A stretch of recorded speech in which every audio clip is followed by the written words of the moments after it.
kapatid, kapag soul winner tayo, dapat pinaparamdam natin sa bawat tao na mahal natin sila.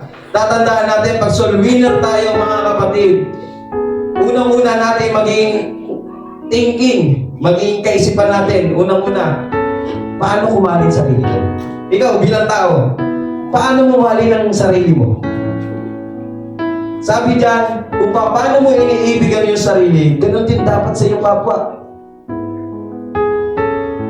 Tama? Paano natin mahalin ang sarili natin? Paano natin masasabi na mahal natin ang tao ng Diyos kung tayo mismo, hindi natin kaya mahalin sarili natin? Tama? Dapat unahin natin mahalin yung sarili natin. Pag minahal natin ang sarili natin, tignan naman natin yung kapwa natin.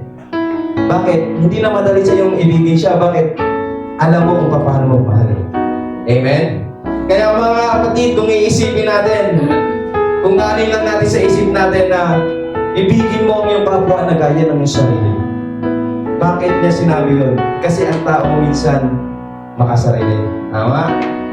Kasi mga kapatid, kung tayo mismo sa sarili natin, kung paano tayo magtrato sa ibang tao, ginagawa mo sa sarili mo rin yan.